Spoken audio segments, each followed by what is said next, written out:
اللہ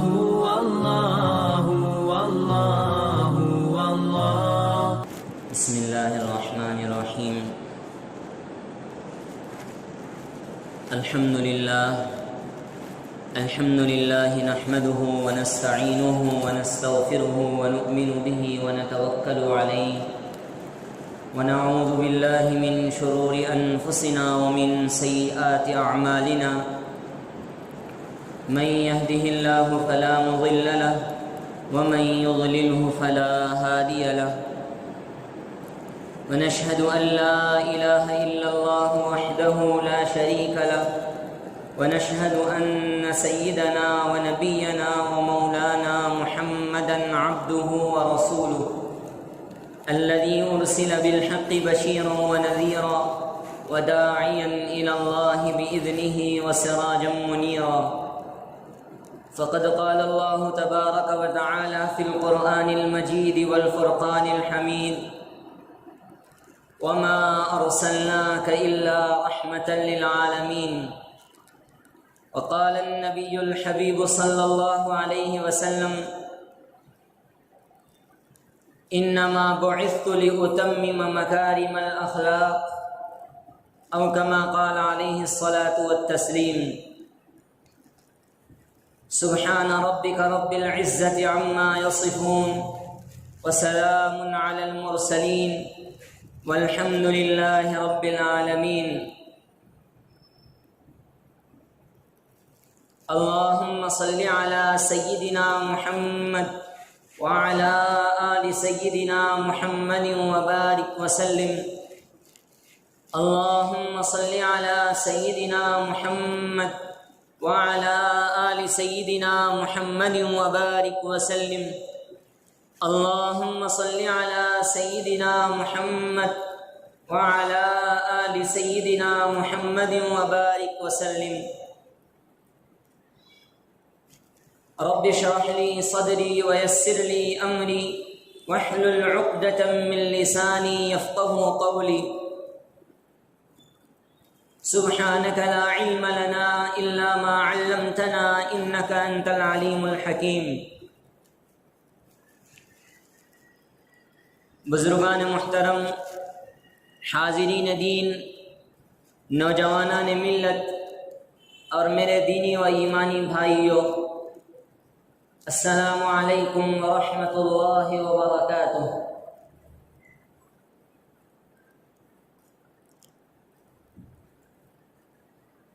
اللہ رب العزت نے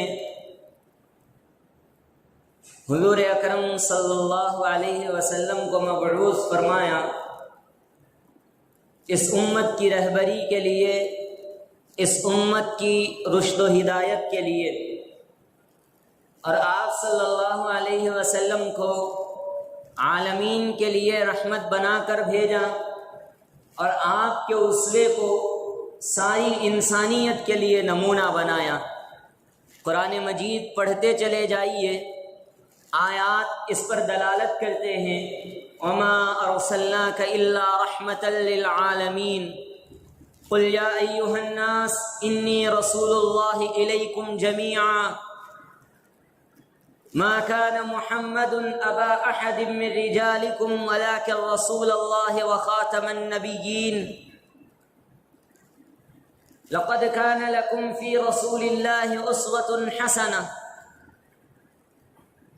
اگر آپ قرآن مجید کی تلاوت کرتے چلے جائیں گے تو آپ صلی اللہ علیہ وسلم کی ذات گرامی، آپ صلی اللہ علیہ وسلم کے عمدہ اخلاق اور اوصاف کو اللہ رب العزت نے بڑے ہی عمدہ طریقے پر اور عمدہ انداز میں بیان فرما کر، اور آپ کی ایک ایک چیز کو محفوظ فرما کر امت کو عطا فرمایا کہ یہ ان کی اتباع کی جائے، ان کی پیروی کی جائے اور ان کو مانا جائے۔ گزشتہ جمعہ میں نے آپ حضرات کے سامنے کہا تھا کہ سلسلے سیرت کا اس جمعے سے آغاز کیا جائے گا۔ اس جمعے کی انشاءاللہ پہلی کڑی آپ صلی اللہ علیہ وسلم کے بعثت سے پہلے عرب کے حالات، زمانے جاہلیت میں عربوں کا کیا رول تھا اس کے متعلق انشاءاللہ گفتگو کی جائے گی۔ مختصر وقت ہے، آپ حضرات سے گزارش کرتا ہوں کہ آپ میرے ان الفاظ کو نوٹ فرما لیں، ایک نہج، ایک ٹارگٹ بنائیں، ایک نہج متعین کریں کہ ہمیں اس سے کچھ سیکھنا ہے، اور ہم بس سننے کے لیے نہیں سن رہے ہیں، عمل کے جذبے کے لیے سن رہے ہیں۔ حضور اکرم صلی اللہ علیہ وسلم کی سیرت کو، آپ کے عمدہ اخلاق کو اپنی زندگی میں لانے کے لیے ہم اس مجلس میں اور اس بیان میں بیٹھ رہے ہیں۔ یہ نیت کرنی چاہیے، اور اس نیت کے ساتھ ہمیں ہر جمعے یہاں پر پابندی کے ساتھ حاضر ہو کر کچھ معروضات جو آپ صلی اللہ علیہ وسلم سے متعلق ہے سننے کی کوشش کرنی چاہیے۔ اللہ پاک سے دعا ہے کہ اللہ پاک مجھے بھی خلوص سے بولنے کی توفیق نصیب فرمائے، اور سامعین کے دلوں میں اللہ پاک اخلاص کے ساتھ عمل کا جذبہ پیدا فرمائے، آمین یا رب العالمین۔ آپ صلی اللہ علیہ وسلم اس دنیا میں تشریف لا رہے ہیں تو اس سے پہلے عرب انتہائی تاریک ترین دور سے گزر رہے تھے۔ شاعر کہتا ہے، بدی کا زور تھا، ہر سو جہالت کی گھٹائیں تھی، فساد و ظلم کی چاروں طرف پھیلی ہوائیں تھی، ذرا سی بات پر تلوار چل جاتی تھی آپس میں، ذرا سی بات پر تلوار چل جاتی تھی آپس میں، تو پھر جنگ آتی ہی نہ تھی دو چار کے بس میں۔ اگر لڑکی کی پیدائش کا گھر میں ذکر سن لیتے تو اس معصوم کو زندہ زمین میں دفن کر دیتے، غرض جو بھی برائی تھی سب ان میں پائی جاتی تھی، نہ تھی شرم و حیا آنکھوں میں، گھر گھر بے حیائی تھی، مگر اللہ نے جب ان پر اپنا رحم فرمایا تو عبداللہ کے گھر میں خدا کا لاڈلا آیا۔ الغرض انتہائی تاریک ترین ماحول تھا، اور ایسی قوم تھی جس کے اوپر کوئی حکمرانی کرنے کے لیے تیار نہیں تھا۔ فساد، ظلم، کون سے الفاظ سے ملقب کیا جائے، کون سے نام دیے جائیں، کون سے اوصاف بیان کیے جائیں، ہر چیز میں حدود کو پار کر چکے تھے۔ شراب ان کی گھٹی میں پڑی ہوئی تھی، بات بات پر جھگڑا کرنا ان کا مزاج بن چکا تھا، معمولی بات پر جنگ، لاکھوں معمولی بات پر ہزار سال جنگ کرتے تھے، اور اپنے پیدا ہونے والے بچے سے کہہ کے مرتے تھے کہ اگر تو میری اولاد ہے، اگر تو میرا وارث ہے تو پھر میرے بعد اس جنگ کو جاری رکھنا، میرے بعد اس قبیلے سے، فلاں قبیلے سے جو میں نے جنگ چھیڑ رکھی ہے، اگر تو میرا سچا وارث ہے، اگر تجھ میں میرا خون دوڑتا ہے تو تو اس جنگ کو جاری رکھنا۔ مرنے والا یہ وصیت کر کے مرتا تھا، بات بات پر، چھوٹی چھوٹی بات پر ظلم ہوتا تھا، چھوٹی چھوٹی بات پر جھگڑے ہوتے تھے۔ ایک بکری، اگر ایک قبیلے کی بکری دوسرے قبیلے کی بکری سے پہلے پانی پی لے تو لکھا ہے تاریخ کے کتابوں میں کہ ایک قبیلہ 1000 سال تک صرف اس بنیاد پر انہوں نے جنگ کی ہے، اور 1000 سال تک انہوں نے لاکھوں لوگوں کو، ان قبیلے کے بچوں کو، بڑھوں کو، بہت سوں کو قتل کیا اور انہیں موت کے گھاٹ اتارا ہے، انہیں دفن کیا ہے۔ تاریخ میں اس کا تذکرہ ملتا ہے۔ شراب کے بارے میں اللہ تعالیٰ نے قرآن مجید میں جو آیات نازل فرمائی ہیں حرمت شراب سے پہلے، کہ شراب تو ان کی گھٹی میں پڑی ہوئی تھی، ان کی ہر مجلس شراب سے بھری ہوتی تھی، کوئی گھر ایسا نہیں ہوتا تھا جس میں شراب نہ موجود ہو، بلکہ گھر گھر نہیں ہوتا تھا، میخانہ ہوتا تھا، شراب کی دکانیں ہوتی تھی، وہی آدمی بہت مالدار سمجھا جاتا تھا، عزت دار سمجھا جاتا تھا جس کے گھر میں شراب موجود ہے، جس کے گھر میں زیادہ سے زیادہ پرانی شراب موجود ہے۔ شراب پیتے تھے، اپنا کام کرتے تھے۔ شراب ام الخبائث ہے، اور اس کے بعد شراب پینا قتل کرنا، شراب پینا معصوموں پہ ظلم کرنا، شراب پینا جھوٹ بولنا، شراب پینا جوا کھیلنا، شراب پینا سودی کاروبار کرنا، شراب پینا اپنی معصوم بچیوں کو زندہ زمین میں دفن کر دینا، شراب پینا، اور نہ جانے کیسے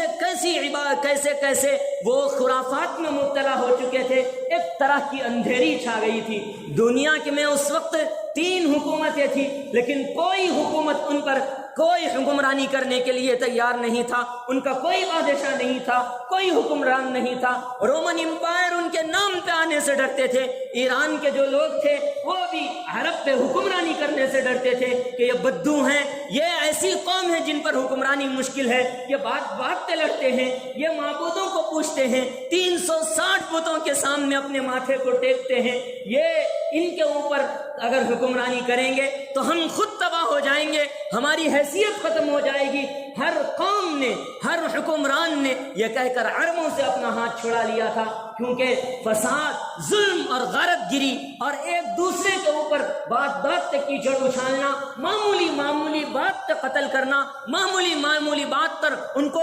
دنیا سے فنا کر دینا، مٹا دینا، یہ اہل عرب کا شیوا بن چکا تھا۔ ایک طرح کی تاریکی تھی، انسانیت نام کی کوئی چیز نہیں تھی، دین نام کی کوئی چیز ان کے اندر نہیں تھی، کسی کے اوپر رحم نام کی کوئی چیز نہیں تھی۔ باپ اپنی پیدا ہونے والی بچی پہ رحم نہیں کھاتا تو دوسروں پر کیا رحم کھائے گا؟ دوسروں کی کیا مدد کرے گا؟ دوسروں کے بارے میں کیا سوچے گا؟ ایک ایسی قوم جس کا کوئی دنیا میں کسی نقشے میں جس کا شمار نہیں کیا جا سکتا تھا، وہ قوم بن چکی تھی عرب، وہ قوم بن چکی تھی آپ صلی اللہ علیہ وسلم کے وہ قبیلے جس میں آپ صلی اللہ علیہ وسلم پیدا ہوئے۔ آپ کی بعثت سے پہلے ان کا یہ حال تھا۔ میں نے مختصر طور پر اس کا تذکرہ کیا ہے۔ تاریخ پڑھیے، حضور اکرم صلی اللہ علیہ وسلم کی سیرت کے بارے میں جانیے، آپ کو اندازہ ہوگا میں نے جو باتیں کہی ہیں کہ اس وقت پوری دنیا تاریخ تھی، پورا عالم تاریخ تھا۔ ایک صبح کی طلوع کی ضرورت تھی، ایک صبح کے طلوع کی ضرورت تھی، ایک سورج کے نکلنے کی ضرورت تھی، جو آپ صلی اللہ علیہ وسلم کے ذریعے اللہ تعالیٰ نے پورا کر دیا، اور آپ صلی اللہ علیہ وسلم کو آفتاب بنا کر اس دنیا میں مبعوث فرمایا، تو پھر کفر کے اندھیرے ختم ہو گئے اور دنیا کی تاریکی ایک صبح کی روشنی میں تبدیل ہو گئی۔ ایسے وقت میں حضور اکرم صلی اللہ علیہ وسلم کی بعثت ہوتی ہے۔ مجھے اس وقت میں آپ صلی اللہ علیہ وسلم کے دور سے پہلے زمانے جاہلیت میں جو کام ہوتے تھے، اس زمانے میں جو کام ہو رہے ہیں، ان دونوں میں انطباق بھی دینا ہے، دونوں کو منطبق کر کے چلنا ہے۔ آپ صلی اللہ علیہ وسلم کے دور میں، آپ صلی اللہ علیہ وسلم کے دور سے پہلے تین کام جو بہت کثرت سے پائے جاتے تھے۔ پہلا یہ کہ وہ شرک اور بت پرستی میں مبتلا تھے، ہر قوم شرک اور بت پرستی میں مبتلا تھی۔ کہا جاتا ہے کہ یہود جو تھے، وہ حضرت عزیر کو اللہ کا بیٹا بنا ہوئے تھے، اور اللہ کا بیٹا بنا کر حضرت عزیر کی پرستش کرتے تھے، ان کی عبادت کرتے تھے۔ قرآن مجید نے ذکر فرمایا وقالت اليہود عزیر ابن اللہ،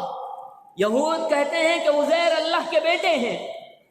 یہود کہتے ہیں کہ عزیر اللہ کے بیٹے ہیں، اور نصارہ جو تھے، کرسچنز جو تھے، وہ حضرت عیسیٰ کو اللہ کا بیٹا مانتے تھے، اللہ کا نبی نہیں مانتے بلکہ اللہ کا بیٹا مانتے تھے۔ قرآن مجید نے کہا وقالت النصارى المسیح ابن اللہ، کہ نصارہ کہتے ہیں کہ مسیح اللہ کے بیٹے ہیں، حضرت عیسیٰ اللہ کے بیٹے ہیں، اور کفار مکہ جو تھے وہ 360 بتوں کی پرستش کرتے تھے، لات، حبل، عزا اور نہ جانے کیسے کیسے وہ معبود بنا چکے تھے۔ اور مکۃ المکرمہ جہاں پر آج کو حجاج کرام طواف کرتے تھے، وہاں مکے کے اندر کعبۃ اللہ کے اطراف میں 360 بت رکھے ہوئے تھے، ہر کوئی اپنا معبود بنایا ہوا تھا۔ بارش کا خدا الگ تھا، کھانے کا خدا الگ تھا، رات کا خدا الگ تھا، دن کا خدا الگ تھا، بچے کا خدا الگ تھا، بچی کا خدا الگ تھا، شادی بیاہ کے موقع پہ خدا کی پرستش کی جاتی تھی، قرض ہے کہ ہزاروں معبودان باطلہ کی پرستش کی جاتی تھی۔ توحید نام کا، اللہ نام کی کوئی چیز باقی نہیں رہی تھی۔ یہ تو وہ قوم تھے جو عرب سے تعلق رکھتے تھے۔ ہندوستان میں اس وقت 60,000 معبودوں کی پرستش کی جاتی تھی۔ مورخین لکھتے ہیں کہ حضور اکرم صلی اللہ علیہ وسلم کی بعثت سے پہلے ہمارے ملک میں، ہندوستان میں، اس بھارت کے اندر 60,000 معبودان باطلہ کی پرستش کی جاتی تھی، اور ان کے نام پہ چڑھاوا کیا جاتا تھا، ان کو مانا جاتا تھا، اپنا ماتھا ٹیک کر ان کی پرستش کی جاتی تھی۔ ایسے تاریک دور میں حضور اکرم صلی اللہ علیہ وسلم کی بعثت ہوتی ہے۔ سب سے پہلی خرابی، سب سے پہلی چیز جو کفار کے درمیان، عرب کے درمیان پائی جاتی تھی، وہ ہے شرک، توحید سے دور رہنا، ہزاروں معبودان باطلہ کی پرستش کرنا، آج بھی ہم کہیں نہ کہیں اس مرض میں مبتلا ہیں، ہم کہیں نہ کہیں اس مرض میں مبتلا ہیں۔ توحید خالص کا جو صحیح تصور حضور اکرم صلی اللہ علیہ وسلم نے دیا تھا، ہم نے اس کو ختم کر دیا ہے، ہم نے اس کو مٹا دیا ہے، دین کے صحیح مزاج کو ہم نے چھوڑ دیا ہے۔ توحید جو اس زمانے میں دور جاہلیت میں توحید کا جو تصور مسخ کیا جا رہا تھا، آج کے زمانے میں بھی توحید کا حقیقی تصور مٹایا جا رہا ہے۔ ہزاروں لوگ ہیں جو ہزاروں معبودان باطلہ کی پرستش کرتے ہیں، لاکھوں کروڑوں لوگ ہیں جو آج بھی حضرت عیسیٰ کو مانتے ہیں، اللہ کا بیٹا مانتے ہیں، اور اسی طرح ہزاروں یہودی ہیں جو حضرت عزیر کو اللہ کا بیٹا مانتے ہیں۔ دنیا کے اندر جتنی قومیں پھیلی ہوئی ہیں، دنیا کے جتنے ممالک میں جتنی قومیں آباد ہیں، اکثر و بیشتر قوموں کا تعلق شرک و بت پرستی سے ہے۔ وہ کسی نہ کسی طرح کے یا تو حقیقی یا تو مجازی کہیں نہ کہیں شرک کے اصل گڑھ میں مبتلا ہیں۔ وہ اللہ کے علاوہ اور معبودان باطلہ کی پرستش کر رہے ہیں۔ اس سلسلے میں ہمیں سوچنے کی ضرورت ہے۔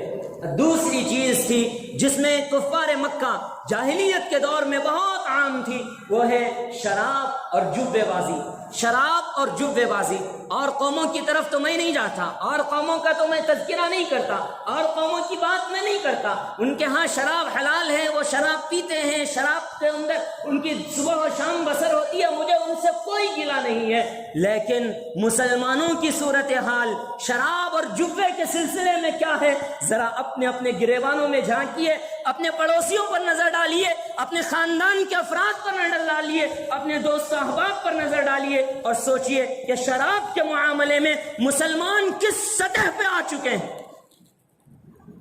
شراب گھر گھر کی گھٹی بن چکی ہے۔ وہ مسلمان جو لا الہ الا اللہ پڑھتے ہیں، وہ مسلمان جو قرآن پڑھتے ہیں، وہ مسلمان جو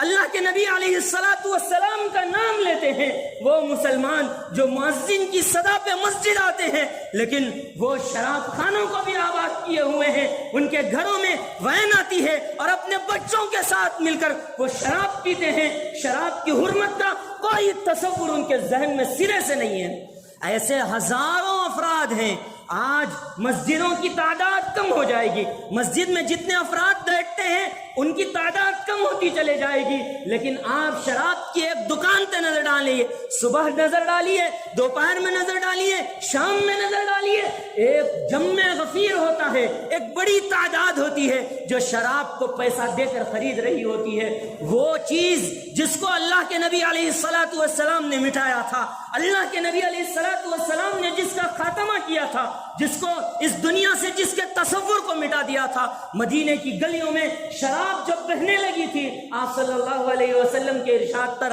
آج مسلمان قرآن کو بالائے طاق رکھ کر، نبی کی سنت کو بالائے طاق رکھ کر اپنے ہاتھوں سے حضور اکرم صلی اللہ علیہ وسلم کے حکم کی خلاف ورزی کرتے ہیں، قرآن کے حکم کی خلاف ورزی کرتے ہیں، اور اللہ کے حکم کی خلاف ورزی کرتے ہیں۔ اور جوے بازی، سٹے بازی، دھوکہ بازی، سود خوری اور نہ جانے کیسی کیسی برائیاں ہیں جو اس معاشرے میں جاہلیت کے دور کے چل رہے ہیں۔ لاٹری کا نظام، جوے کا نظام، سود کا نظام، اور اسی طریقے سے غیبت، چغل خوری، دھوکہ بازی، کتنی برائیاں ہیں جو جاہلیت کے زمانے میں بھی پائی جاتی تھی، اور آج کے زمانے میں بھی مسلمانوں کے معاشرے میں، اسلام کے ماننے والوں میں، قرآن کی اقتداء کرنے والوں میں، نبی کریم صلی اللہ علیہ وسلم کو اپنا مقتدا سمجھنے والے، اپنا رہبر سمجھنے والوں میں بھی پائی جاتی ہے، جبکہ یہ صریح گمراہی ہے۔ آج اس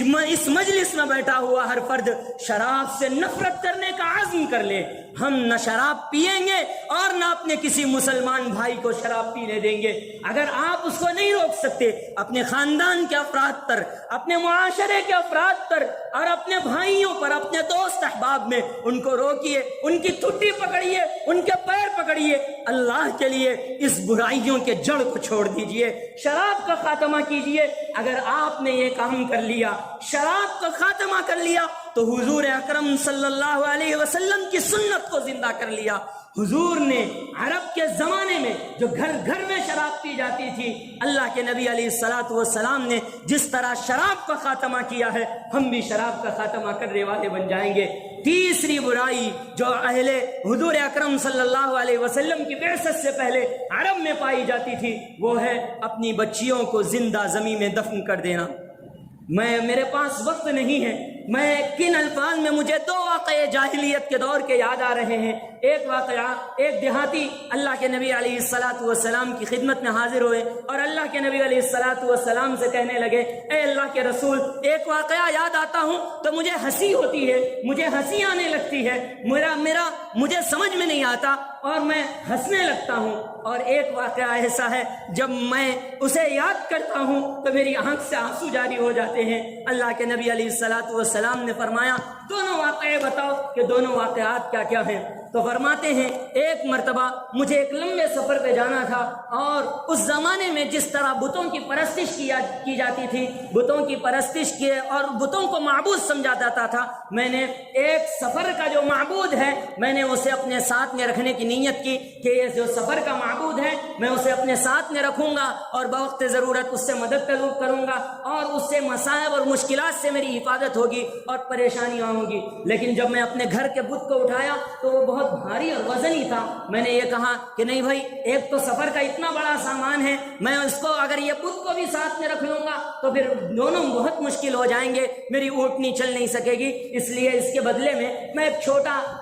چھوٹا سا بت بنا لیتا ہوں اور اس کو لے کر جاتا ہوں۔ پھر اس کے بعد اس وقت انہیں کوئی چیز نہیں ملی، انہوں نے آٹے کو اور ستو دونوں کو ملایا اور ستو کو ملا کر ایک چھوٹا سا معبود بنا لیا، ایک چھوٹا سا بت بنا لیا اور بت بنا کر اسے اپنے ساتھ رکھ لیا۔ ساتھ رکھنے کے بعد ایک سفر میں نکل گئے، سفر میں جا رہے ہیں، جاتے وقت میں اس بت کی پوجا بھی کر رہے ہیں، اس کے سامنے اپنا ماتھا بھی ٹیک رہے ہیں، سجدہ بھی کر رہے ہیں، اس بت کی پرستش بھی کر رہے ہیں، اور پھر ایک لمبا عرصہ گزر گیا۔ راہ میں جو توشہ تھا، جو کھانا لے کے گئے تھے وہ ختم ہو گیا، واپسی ہو رہی ہے اور کھانا ختم ہو گیا۔ اور پھر اس کے بعد ایک دن انہوں نے صبر کیا، 2 دن انہوں نے صبر کیا، تیسرے دن ان سے بھوک برداشت نہیں ہوئی، انہوں نے اس بت کو نکالا جو آٹے اور ستو سے بنایا ہوا تھا، اس کا ایک ہاتھ توڑا، اس کو کھا گئے، دوسرا ہاتھ توڑا، اس کو کھا گئے، سر نکالا، وہ کھا گئے۔ فرما رہے تھے وہ صحابی، اے اللہ کے رسول، مجھے اس بات پہ ہنسی آ رہی تھی، مجھے سمجھ میں نہیں آ رہا تھا یہ کیسا معبود ہے، یہ کتنا بے بس ہے، میں اس کا ہاتھ توڑ کے کھا رہا ہوں، یہ مجھے کچھ نہیں بول سکتا، میں اس کا پیر توڑ کے کھا رہا ہوں، یہ مجھے کچھ نہیں بول سکتا، میں اس کا سر نکال کے کھا رہا ہوں، یہ مجھے کچھ نہیں بول سکتا۔ اس پر آپ صلی اللہ علیہ وسلم نے تبسم فرمایا۔ پھر دوسرا واقعہ، اللہ کے نبی علیہ الصلوۃ والسلام نے پوچھا، کس پر تمہاری آنکھ سے آنسو جاری ہونے لگتے ہیں؟ اے اللہ کے نبی علیہ الصلوۃ والسلام کے سامنے جب یہ واقعہ بیان کرنے لگتے ہیں، وہ دیہاتی اعرابی اپنی ایک چھوٹی سی بھتیجی کو لے کر آئے ہوئے ہوتے ہیں، چھوٹی سی اس کی بھتیجی پہ اس کی پیشانی کو چوم رہے ہوتے ہیں۔ اللہ کے نبی علیہ الصلوۃ والسلام نے فرمایا کہ بے شک بیٹیاں ان کی پیشانی چومنی چاہیے، ان کو سینے سے لگانا چاہیے۔ تو ان دیہاتی نے کہا، اے اللہ کے رسول، یہ آپ نے سکھایا ہے، آپ کی بعثت سے پہلے میں نے اپنی 7 بیٹیوں کو زندہ زمین میں دفن کیا ہے، آپ کی بعثت سے پہلے میں نے اپنی 7 بیٹیوں کو زندہ زمین میں دفن کیا ہے۔ اللہ کے نبی علیہ الصلوۃ والسلام نے فرمایا، واقعہ کیا ہوا ہے ذرا تفصیل سے بتائیے۔ وہ دیہاتی صحابی کہنے لگے، اے اللہ کے رسول، مجھے سفر پہ جانا تھا، میری بیوی حاملہ تھی، میں نے اس سے کہا کہ اگر بیٹا ہوگا تو تم اس کی پرورش کرنا، اس کی خدمت کرنا، اس کی دیکھ بھال کرنا، اور اگر بیٹی ہوئی تو تم عرب کے دستور کے مطابق اسے زندہ گڑھا کھودنا اور زندہ زمین میں دفن کر دینا۔ اور یہ کہہ کر میں چلا گیا، لیکن ماں تو ماں ہوتی ہے، ماں کی ممتا بہت محبت اور اس پہ غالب ہوتی ہے۔ میں ایک جملہ کہا کرتا ہوں، شرابی بیٹے سے بھی محبت ماں ہی کرتی ہے، اور کتنا بھی گنہگار کیوں نہ ہو لوگوں کی نظروں میں، ماں وہ ہستی ہے جو اپنے گنہگار بیٹے کو بھی چاہتی ہے۔ ماں کی ممتا باپ کے حکم کو سننے پہ غالب آ گئی، انہوں نے اس کو نہیں دفن کیا، اس کی زندہ درگور نہیں کیا، اس کی پرورش کرتے رہے۔ 3 سال کا لگ بھگ عرصہ گزر گیا، 2.5 سے 3 سال کا لگ بھگ عرصہ گزر گیا۔ یہ چھوٹی سی معصوم سی بچی، وہ اس کو اچھے اچھے لفظ سکھا دیے، یا ابتا یا اماں، چھوٹی معصوم بچی جس میں میٹھے بول، شیریں بول اور بہت اچھے بول اس بچی کو سکھائے اس کی والدہ نے، کہ اس کے باپ کا دل نرم ہو جائے، کچھ تو نرمی آئے، کچھ تو دل پسیجے۔ تو یہ بچی، اس کا باپ ایک مدت کے بعد 3 سال کے بعد وہ اپنے گھر آتا ہے، دیکھتا ہے کہ آنگن میں ایک چھوٹی سی کلی ہے، ایک چھوٹا سا پھول ہے جو مسکرا رہا ہے، جس کی زبان سے اے میرے ابو جان، اے میرے والد کی صدائیں آ رہی ہے۔ ایک دن تو وہ خاموش رہا، رات میں اپنی بیوی سے پوچھا یہ جو ہمارے آنگن میں بچی کھیل رہی تھی یہ کس کی بچی ہے؟ تو اس بیوی نے بہت سہمتے ہوئے کہا اگر آپ مجھے ماریں گے نہیں، مجھ پر ظلم نہیں کریں گے تو میں آپ کو ایک بات بتانا چاہوں گی، آپ جب چلے گئے سفر میں اللہ نے مجھے بیٹی عطا فرمائی، یہ وہی بیٹی ہے جو آپ کے جاتے وقت میرے حمل میں موجود تھی۔ تو اس باپ کے غصے سے رنگ بدل گیا، چہرہ سرخ ہو گیا، اور وہ اب اس بچے کو ترچھی نظر سے دیکھنے لگا، اس بچی کو وہ سینے سے لگانے کے بجائے اس بچی سے نفرت کرنے لگا، اور پھر رات میں ہی اپنی بیوی کو کہہ دیا صبح اس بچی کا انتظام کرنا، ایک اچھے سے کپڑے پہلا دینا، میں اسے اس کے ماموں کے ہاں ملانے کے لیے لے جا رہا ہوں۔ اور صبح اٹھتے ہی اولین ساعتوں میں وہ باہر گیا اور ایک ہتھوڑا اور اسی طرح سے دوسری چیزیں جو کھودنے کی چیزیں ہیں وہ لے کر آیا، گھر کے باہر رکھا،